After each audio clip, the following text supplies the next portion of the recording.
Northwestern working their offense through Grace Sullivan right now.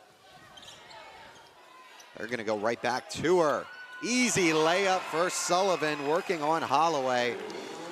Grace Sullivan's just making it look easy, Adam. Coach McEwen yelling for people to move. 5 left on the 24. Kyla Jones with it. It's going to be her shot. Layup is good. Physical move from Kyla Jones. Gets the layup to go. Northwestern down by 1. Mel Daly, mid-range shot is good. Mid-range Mel, converting where she knows best. She's on the board here to put the Cats up in front. Yeah, and we saw her working on that early before the game, probably an hour and a half, maybe almost 2 hours before tip-off, and that is her bread and butter. In full uniform, too. Don't see that too much nowadays. McKinney with the response. Her second three-pointer of the game, and Tori McKinney, the freshman, making an impact here in this one. Grace Sullivan and Mel Daly check in for Northwestern. They're going to go right to Sullivan. Pass out to Harder. Looking to get on the board. She does. Casey Harder, nothing but net. Her first points of the day gets the Cats lead back up to 5. Splash City. Stewart unable to convert. Walsh the rebound. Here come the Cats. Harder had an open 3, didn't take it. D down low. Sullivan, layup is good. Grace Sullivan now up to 14 points. Northwestern going on a quick 5-0 run to get the lead back to 7. It's kind of the modern day college basketball, isn't it? Graholski, little hook feed, and Grace Sullivan with the block. Sullivan says not today on Stewart. Caroline Lau having some trouble bringing this one up the court. Eventually does. Feeds to Sullivan, and Sullivan getting it done on both ends. Welsh Ryan Arena as loud as it's been all day. Caroline Lau looking to set up the offense. Cats will finally get things going. Kyla Jones with 3 defenders on her. Shot clock at 3. Jones in the corner. Her 3. It's good. Kyla Jones, her second 3 of the game, opens up a 14-point lead. Graholski versus Harder. Been a good matchup all day. Graholski wins this one and draws the foul. Grace Graholski up to 24 points with a chance for 25. Minnesota working quick. McKinney out to Graholski. Thought about the 3. Feeds out to Rose. McKinney now from 3. It's good! Tori McKinney ties this one up at 80 with another 3-pointer, her 4th of the day. What a performance from the freshman. How this game has turned on its heads for Northwestern. Cats looking for their first ranked win since 2022. Minnesota not giving it to them easy. Under a minute to play here in Evanston. Golden Gophers lead by 2. Grace Graholski has tied her career high with 27. Finds Holloway in the corner, pump fake. 3 seconds to shoot. Shot goes up, it's good. Nia Holloway with a tough finish. Timeout Northwestern. Another charge is drawn by Northwestern.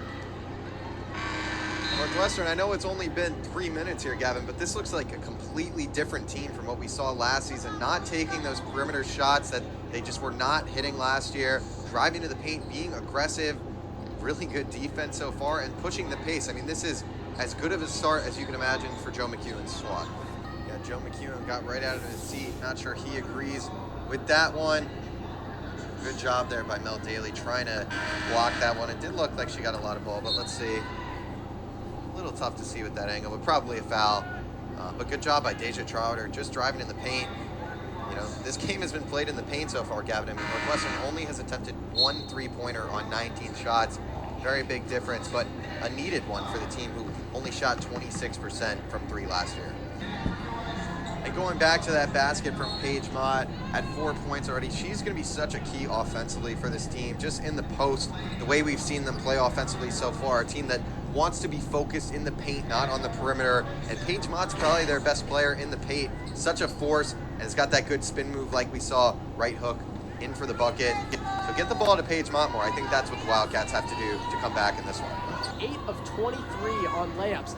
As there with the 3 is Micaiah Williams.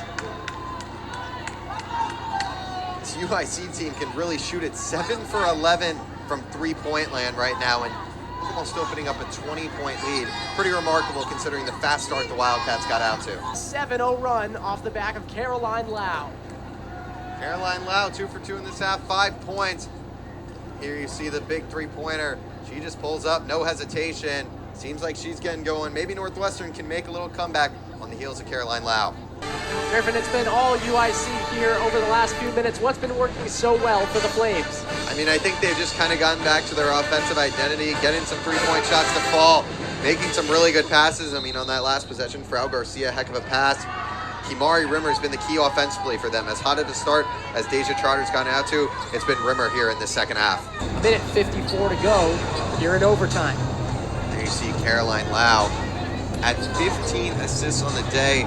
Gotta hope she can come back in because she's got a chance in Northwestern history. The record for assists in a game, 16 by Nancy Kennelly back in 1993. This year, with the addition of the 4 West Coast teams, the Big Ten tournament looks a little different. For starters, only 15 of the 18 teams will qualify. The top 4 seeds will receive double byes, while seeds 5 through 9 will receive single byes. Currently in the tournament, the final spot up for grabs between Purdue, Rutgers, and Northwestern. For Purdue, it's easy. A win against Anna this afternoon, and they're in, as well as a Rutgers loss against Penn State. For Rutgers, they need to win, they need Northwestern to lose, and they need Purdue to lose. And for Northwestern, finally, they need the Boilermakers to fall, the Scarlet Knights to win, and a win against Nebraska for Northwestern would mean it forces a third tiebreaker, which translates to best conference win. That would be Northwestern's win against Nebraska today. So those